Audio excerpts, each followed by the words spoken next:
Burrus Frederick Skinner nasceu na Pensilvânia em 1904, onde viveu uma infância estável e plena de afeto, porém com rigorosa disciplina. Após uma frustrada carreira como escritor e jornalista, fez doutorado em psicologia na Universidade de Harvard. Foi o mais famoso representante do behaviorismo, corrente da psicologia fundada pelo também americano John Watson, que dominou o pensamento e a prática da psicologia em escolas e consultórios até os anos 50, e hoje compartilha espaço com outras abordagens da psicologia. No início de sua carreira, Skinner dedicou-se a experiências com ratos e pombos, paralelamente à produção de livros. Criou pequenos ambientes fechados conhecidos como caixas de Skinner, onde observava os animais de laboratório e suas reações aos estímulos. Notabilizou-se como um pesquisador original, desenvolvendo o conceito-chave de seu pensamento, o condicionamento operante, um mecanismo que premia uma determinada resposta de um indivíduo até ele ficar condicionado a associar a necessidade à ação.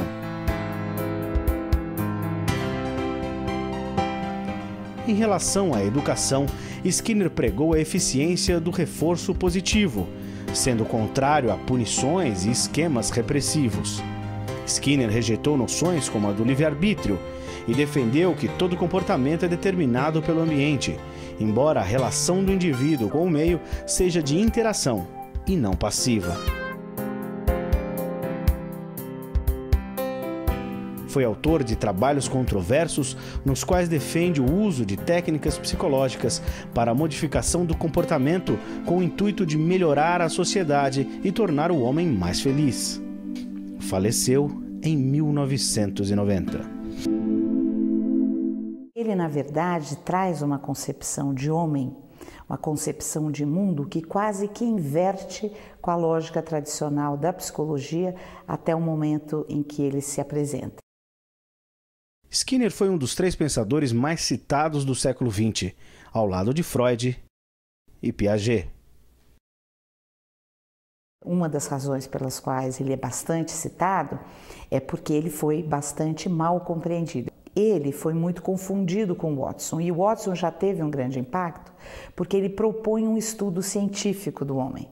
Enquanto o homem era considerado um ser divino, centro do universo, do mundo e da natureza, impossível de ser estudado cientificamente, vem Watson antes de Skinner e propõe, não, vamos tornar o comportamento humano um objeto de estudo científico. E o Skinner pega esse gancho de Watson.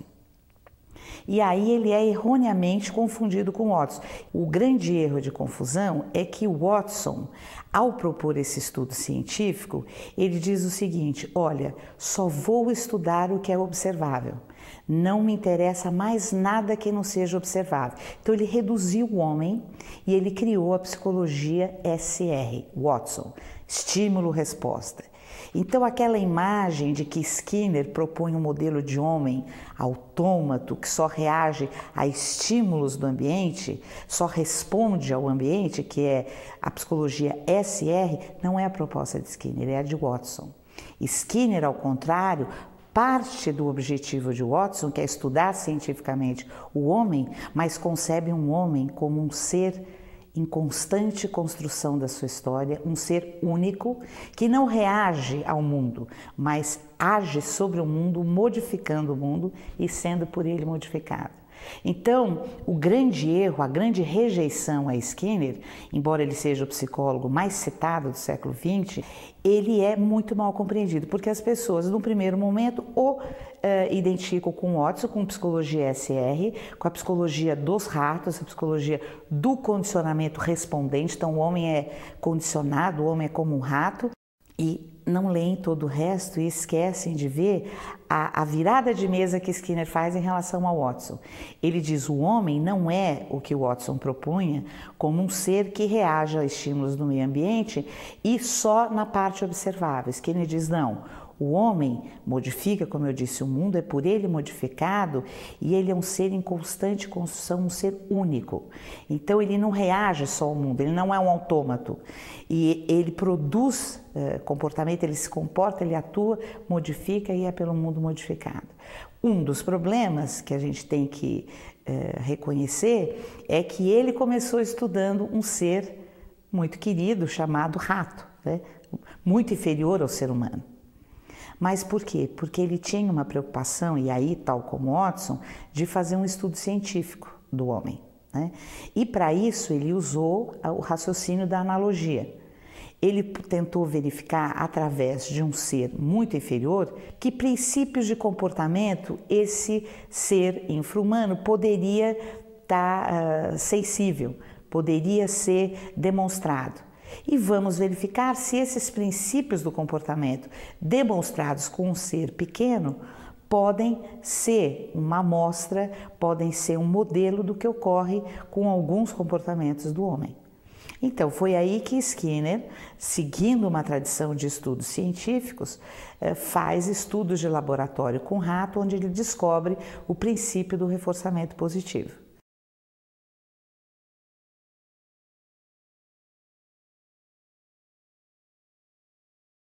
Um princípio que é importante ser bem entendido e bem explicado, que é aplicável sim não só ao homem, mas a qualquer ser vivente no planeta Terra. Ou seja, nós somos, enquanto seres vivos, sensíveis ao reforçamento. O que quer dizer isso? Nós somos sensíveis às consequências do nosso comportamento.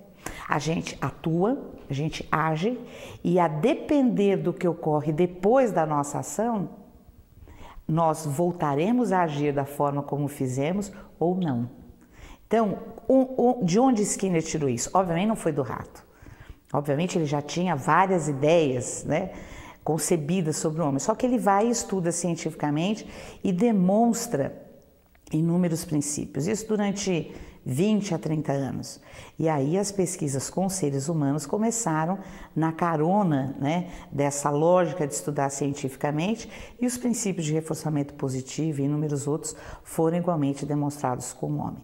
Aí as pessoas acostumadas com a tradição judaico-cristã se sentem ofendidas, né, porque é uma perspectiva darwinista, né, uma perspectiva de que eu, ser humano, sou de alguma forma continuidade de outros seres inferiores. Então aí houve uma rejeição quase que religiosa ao behaviorismo, né? Porque eu não posso ser comparada a um bicho muito inferior, eu sou divino. E aí Skinner desmistifica isso, né? Ele diz, olha, eu não estou querendo dizer que o ser humano é um rato, muito pelo contrário, o ser humano tem uma complexidade ímpar, ele reitera isso inúmeras vezes, o ser humano é único em constante construção da sua história. Ele tem um livro que é o favorito dele, que é um livro sobre linguagem, que ele chama-se Comportamento Verbal, onde ele diz que este comportamento é eminentemente humano, né? E aí ele vai discorrer sobre toda a complexidade, ele percorre a literatura, percorre o humor, percorre todas as complexidades da nossa linguagem, né? As complexidades do escrever, do ler, né? Do comentar, do romancear, e isso você não encontra em nenhum outro ser, a não ser o homem, né?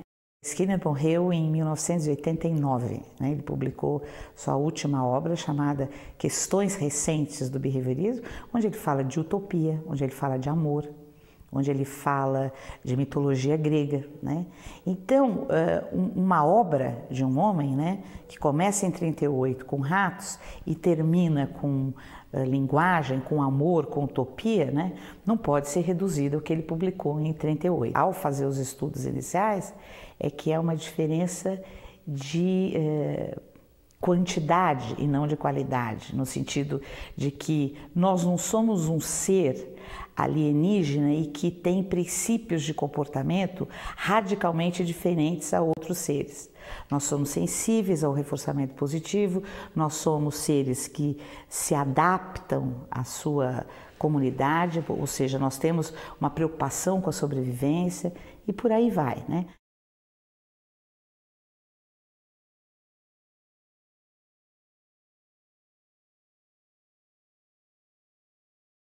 Para Skinner, o ser humano ele é produto de três histórias.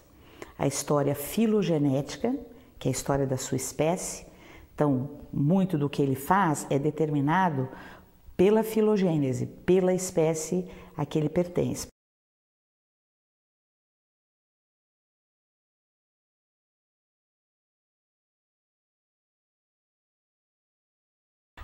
ontogenética, que é a história de vida individual de cada um,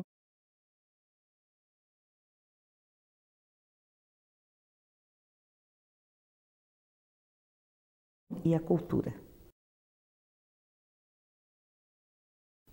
Então são os 3 determinantes. Então ninguém pode acusar Skinner de ser reducionista, porque ele está o tempo inteiro falando para a gente que nós somos um ser complexo, que aquilo que a gente faz hoje é determinado pela nossa filogênese, o que nós somos enquanto espécie. Eu sou incapaz de voar, por exemplo. Por mais que o meu educador, o meu professor me ensine a voar literalmente ou subjetivamente, jamais terei asas, porque eu não sou uma ave.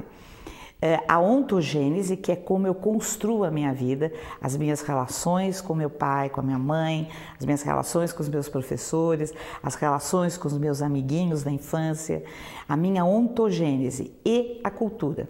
A cultura envolve as práticas culturais que são transmitidas através do comportamento verbal ou linguagem. A partir dessa concepção, Skinner tenta explicar como essas histórias são construídas. Aí ele cria o modelo de seleção pelas consequências. Aí começam os primeiros princípios. Ele diz o seguinte: o que nós fazemos é selecionado pelas consequências da nossa ação. E aí, como ele quis mostrar isso? Ele começa nos estudos de laboratório, depois isso é evoluído dentro do behaviorismo para estudos com crianças com atrasos de desenvolvimento, com adultos normais, enfim, com todas as dimensões, com todos os grupos étnicos, etários e de deficiências. O grande princípio descoberto, primeiro, do reforçamento positivo, o que é uma consequência específica que aumenta a probabilidade futura da ação que a precedeu. Então, por exemplo, se você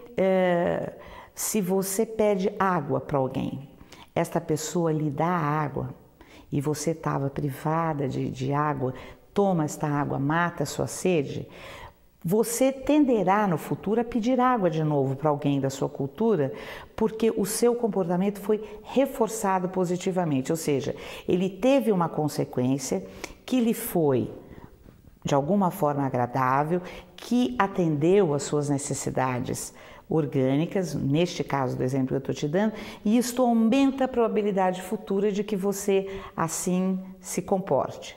Então aqui tem um aspecto importante, que nem tudo que é reforçador positivo é prazeroso. Você pode, por exemplo, trabalhar feito um louco para receber o seu salário no final do mês, ainda que o seu trabalho seja desagradável. A ciência de Skinner, que é chamada ciência do comportamento humano, ela se propõe a mostrar o que ocorre. Não necessariamente, não necessariamente tem um cunho ideológico neste ocorrer. Então, ele é, obviamente, Skinner é um defensor dos princípios de reforçamento positivo versus os da punição. Os de punição, a gente descobriu que é um tipo de consequência, as consequências punitivas, né, que a gente chama consequências aversivas, que essas decrescem a probabilidade futura da resposta que antecedeu. E pior, elas geram consequências emocionais, geram respostas, emocionais colaterais, geram ansiedade, né, geram descargas de adrenalina, geram tensão, e elas são lamentavelmente usadas na educação. Não é simplesmente você apresentar uma consequência que aumenta a probabilidade da sua ação que foi a descoberta, mas é como fazer. O que é reforçador positivo para um pode não ser para outro. A descoberta de que o ser humano é um ser individual, que tem o seu próprio ritmo, que tem as suas próprias características. Então, embora a gente tenha descoberto princípios comuns, a ontogênese de cada um ela é individual.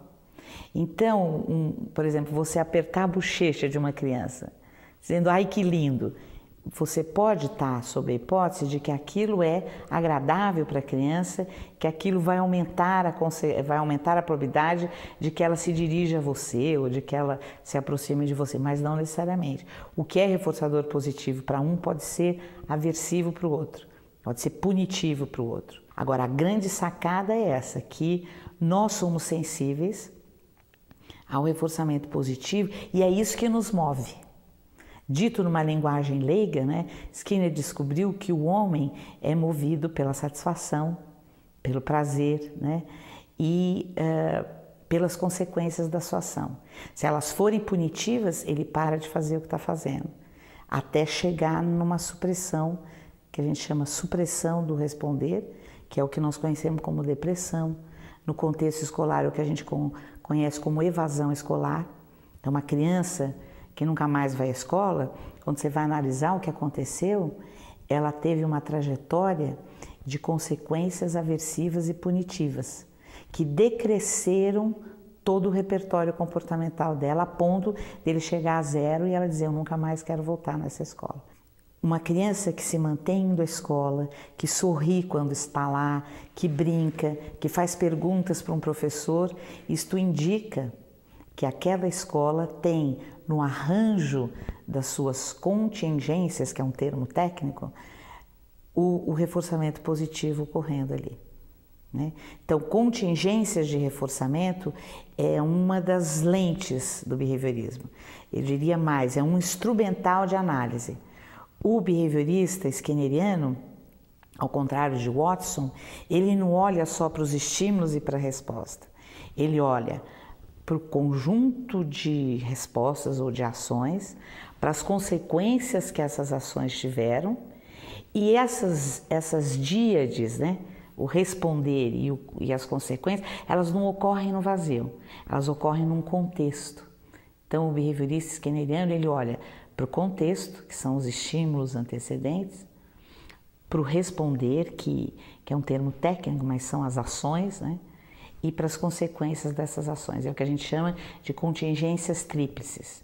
Então, sempre o analista de comportamento, que é um nome moderno e atual, né, para os behavioristas skinnerianos, ele sempre olha para o mundo a partir desta lente, né, das contingências de reforçamento, né?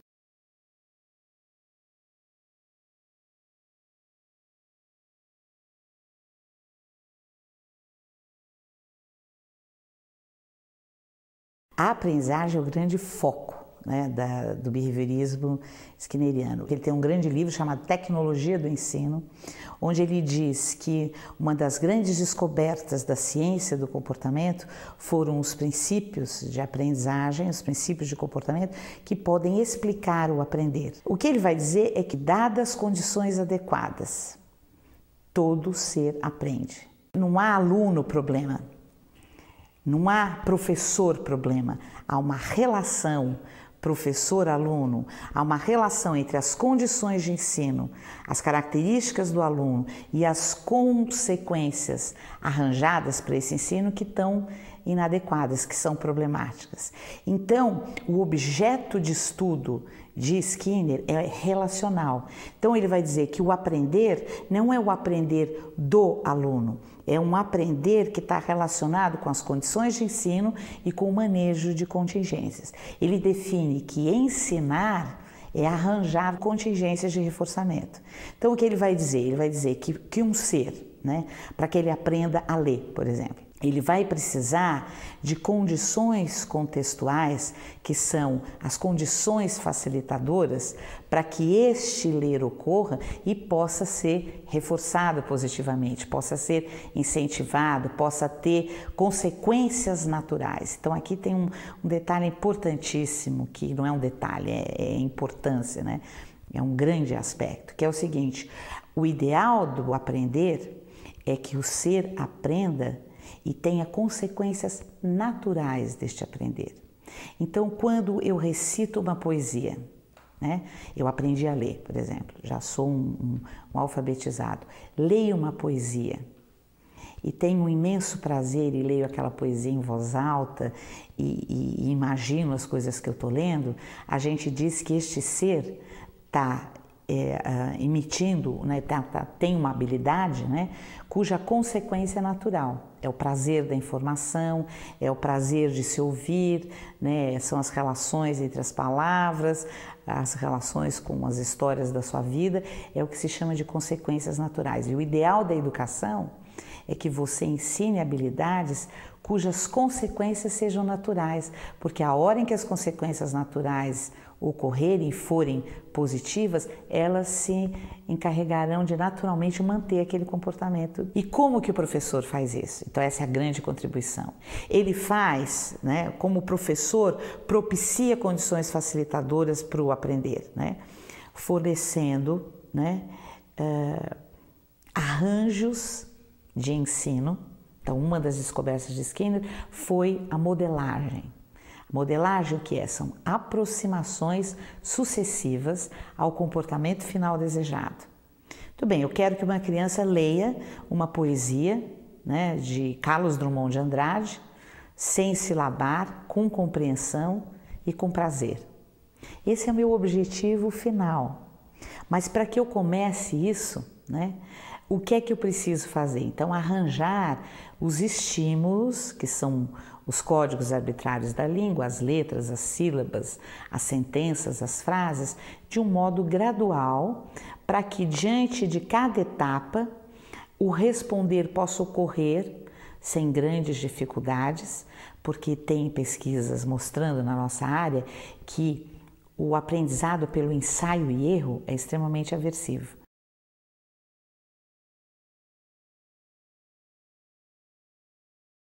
O errar, ao contrário do que outras abordagens defendem, o errar, ele pode ser importante para o educador, porque na hora que o aluno erra, o educador está percebendo o que ele não pegou, o que o educador precisa reiterar.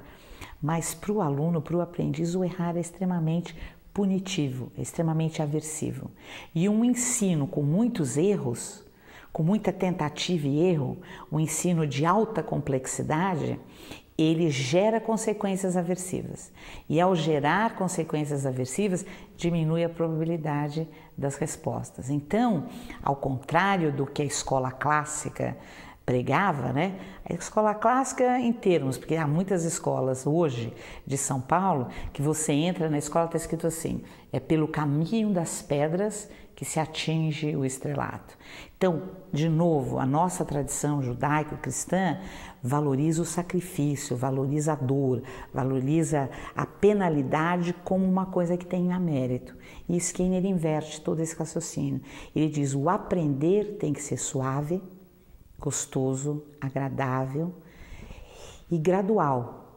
Então, se eu quero que um ser aprenda a ler, que é o exemplo que nós estamos aqui dando, vamos gradualmente, como se fosse, por exemplo, uma brincadeira, né?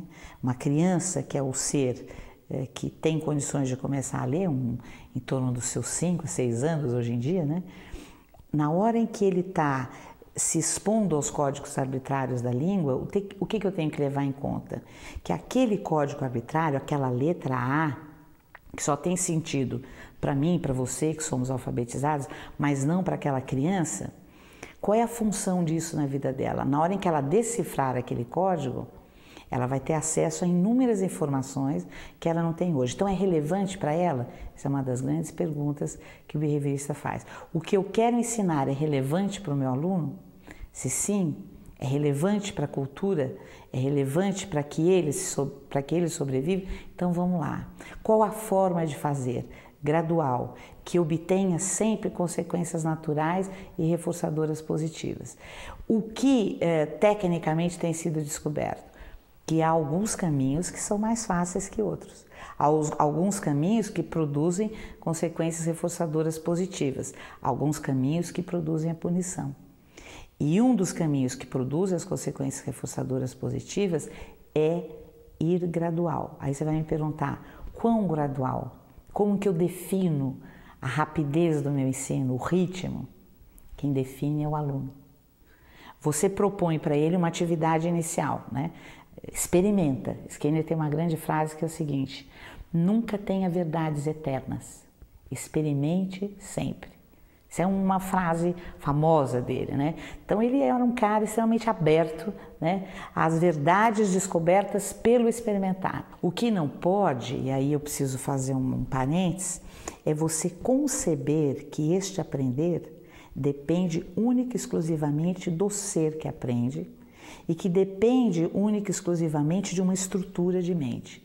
Skinner abandona esta concepção, negligencia, rejeita, condena e critica. Ele diz: a concepção de que o ser que aprende é o único responsável pelo seu aprender, que ele tem uma estrutura que o responsabiliza, é rejeitada por Skinner por uma coisa que ele chama de rejeição ao mentalismo, que é uma concepção clássica na psicologia de dizer que nós, seres, temos uma estrutura de mente que é a responsável por aquilo que fazemos.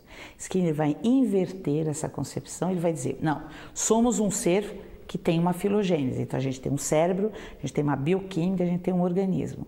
Mas o meu aprender dependerá da interface entre esta filogênese e as condições de ensino propiciadas pelo professor, pela escola. Se essas condições forem inadequadas, no sentido de que elas não são graduais, de que elas propiciam consequências aversivas, este ser não aprenderá.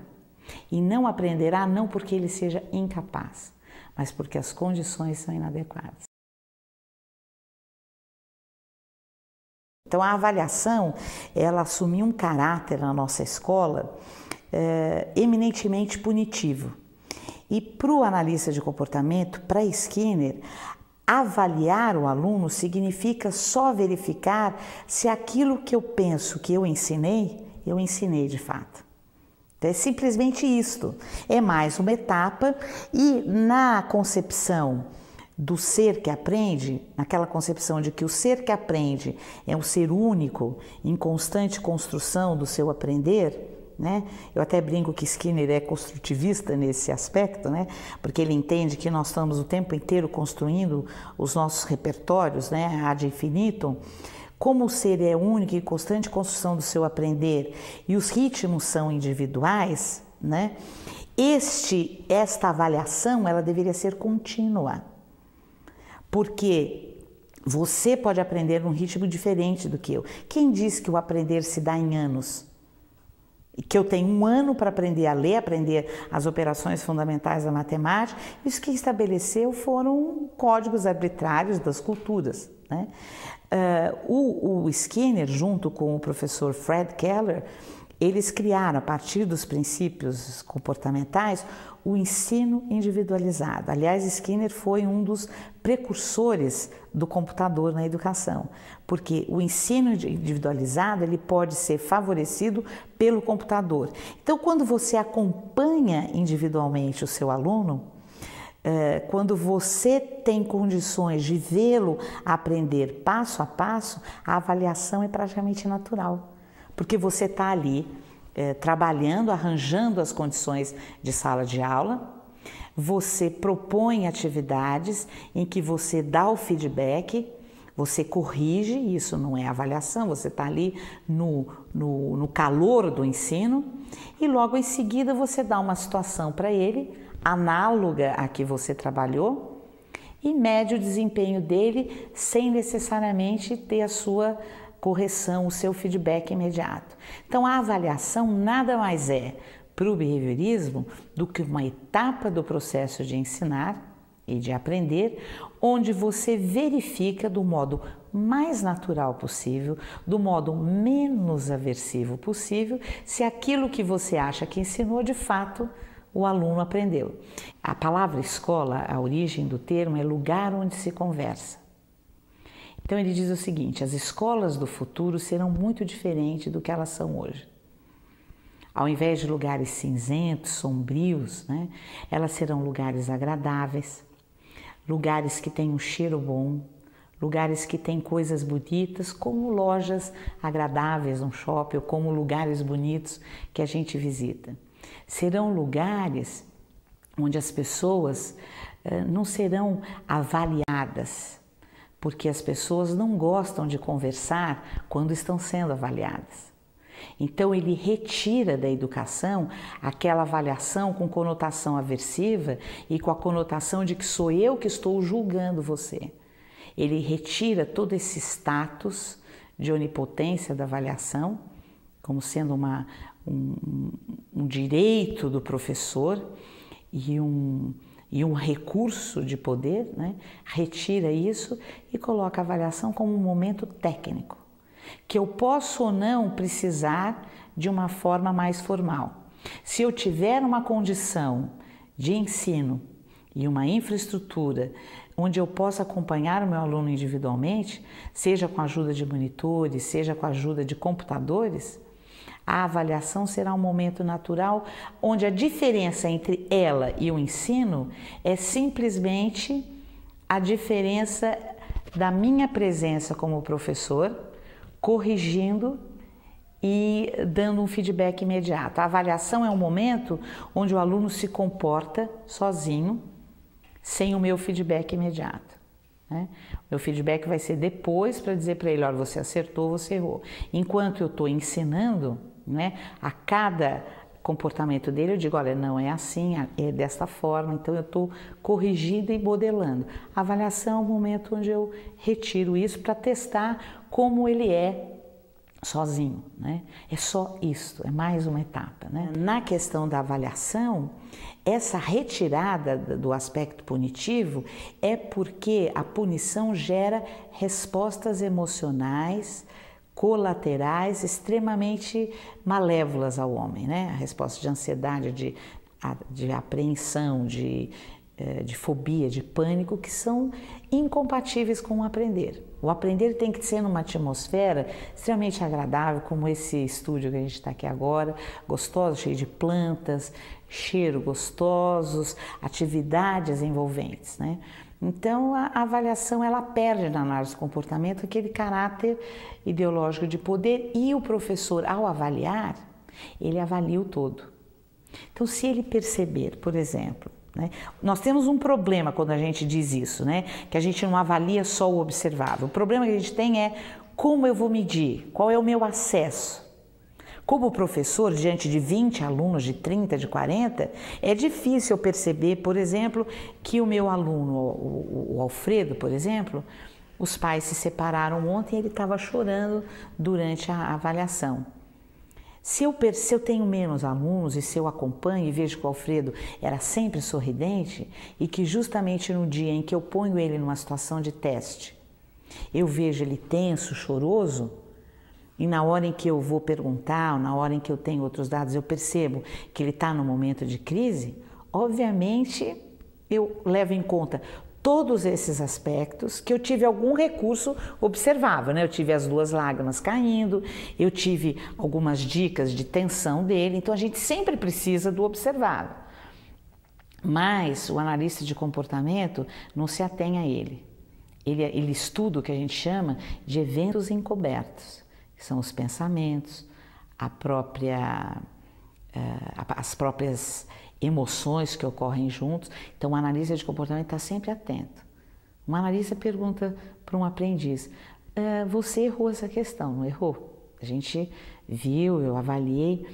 O que você pensou quando você respondeu isso? Então, onde ele está indo agora, o behaviorista? Ele está indo para um evento interno, que é pensamento. E isso importa para o analista de comportamento, importa para o behaviorista skinneriano, sim. E essa é um grande escândalo quando as pessoas sabem. O educador, ele desconhece isso de modo geral. Ele fala, não, Skinner só estuda o observável. E o ser humano é muito mais do que o observável. Eu quero estudar esse ser complexo. E ele acha que Skinner não se propõe a isso. Um bom analista de comportamento, quando ele vai avaliar um aluno, ele diz o seguinte para um educador, tente buscar a maior amostra de repertórios comportamentais que você puder. Não pegue só o escrito, pegue o oral, não pegue só o escrito oral, mas pegue as tarefas que ele faz, não pegue só as tarefas, mas pegue como dado os comportamentos de estudar em casa, os materiais que ele traz para a aula, né? as ideias, as concepções, as escritas espontâneas, porque a escola ela é muito verbal, né? Ela só mede a escrita e a fala, né? Você tem inúmeras outras formas de medir um conhecimento, né? Pelo desenho, né? Pela criação de um texto espontâneo e por aí vai. Então eu acho que basicamente há uma virada de mesa, né? Onde a gente pode dizer que Skinner é extremamente pós-moderno na sua concepção de ensino, né? Ele foi um grande progressista, né? Eu diria que ele foi um sábio 30 anos à frente do tempo da gente, né?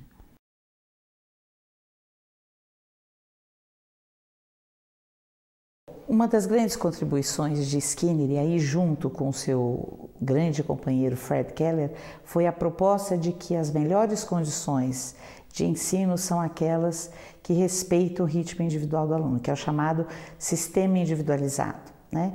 Esse sistema ele tem algumas características que são, eu ver, importantes porque são coadunantes com todos os princípios skinnerianos. Primeiro, a questão de que cada aluno tem o seu aprendizado no seu próprio ritmo. A segunda característica, divida o curso em pequenas unidades, das mais simples às mais complexas, e só deixe que o aluno passe para a seguinte na medida em que ele atingir completamente os objetivos da anterior. Então é uma perspectiva de que o objetivo do meu ensino é o 100%.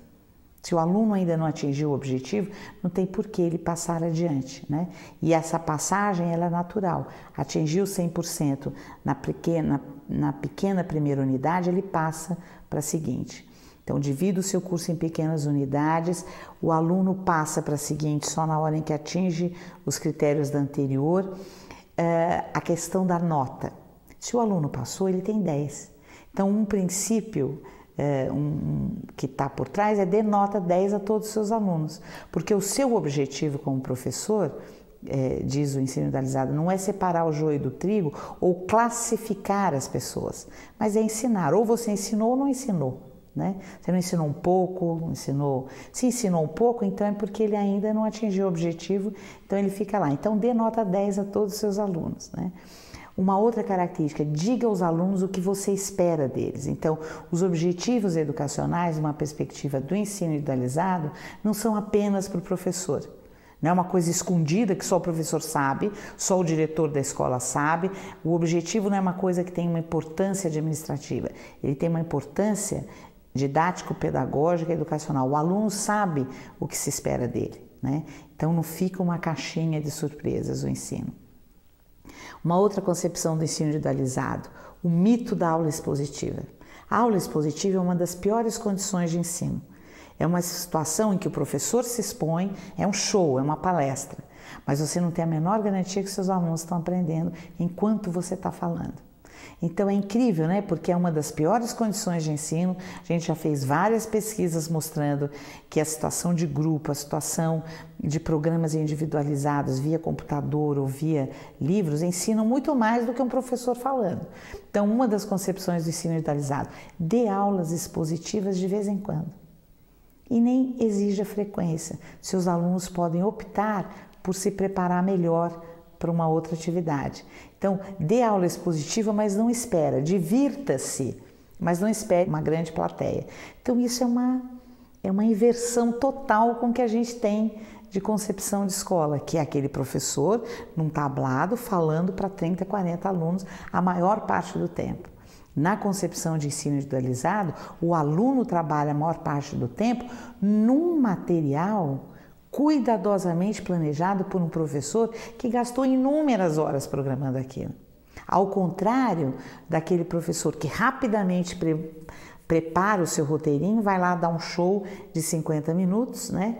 E o aluno depois tem que se virar sozinho para estudar para a prova. Então é uma inversão total, né? Uma inversão baseada no quê? Nas descobertas dos princípios. Sabe-se que se aprende melhor quando eu faço, quando eu penso, quando eu escrevo, quando eu discuto, quando eu falo, quando eu vejo, quando eu manipulo, quando eu faço, do que quando eu ouço simplesmente, né?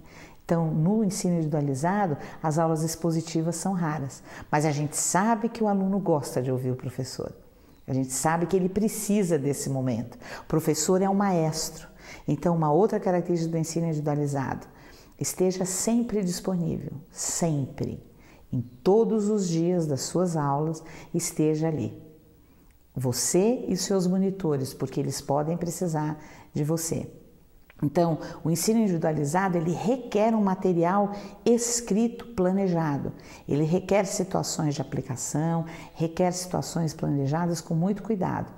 E não dispensa a presença do professor, porque o ser humano é um ser social e ele gosta de aprender ao lado do outro.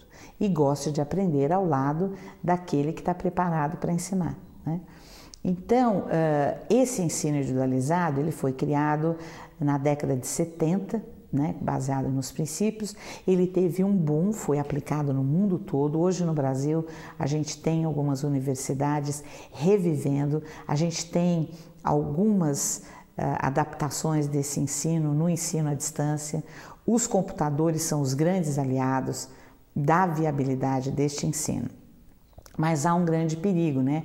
Há o perigo de isso ser entendido como professor não precisa mais, professor não tem mais o seu emprego, basta o aluno e uma tela de computador. Não é isto, né? O ensino individualizado, eu acabei de dizer, o professor tem que estar presente sempre. Para Skinner, né, a escola ideal é aquela em que o aluno é atraído por ela, não por receio e medo de ficar longe dela, mas porque nela ele encontra as mais fortes razões para se manter aprendendo, mesmo depois da escola. Então, para Skinner, né, a educação, ela é a chave de uma sociedade, porque é ela que vai fazer com que o aprendiz busque habilidades e aprenda habilidades que o tornem independente, crítico, consciente, autônomo, e que depois da escola institucionalizada se mantenha um ser que busque as informações ao longo de sua vida, que é a grande estratégia de sobrevivência e de uma vida em ascensão de felicidade e de sucesso profissional, não tenho a menor dúvida. Uma grande contribuição de Skinner foi a concepção da força que a educação tem. Ele concebe que nós, educadores, podemos compor o que ele chama de quarto poder, quarta força ou quarto estado, porque ele considera que os três existentes, que seriam a religião, a economia e a política, eles têm interesses que dizem respeito à sua sobrevivência imediata e não à sobrevivência da espécie. E que são apenas os educadores, os intelectuais, os cientistas, que por conhecerem a ciência do comportamento humano, por conhecerem o que move este ser humano, é que serão capazes de trabalhar para a sobrevivência e a manutenção da espécie humana.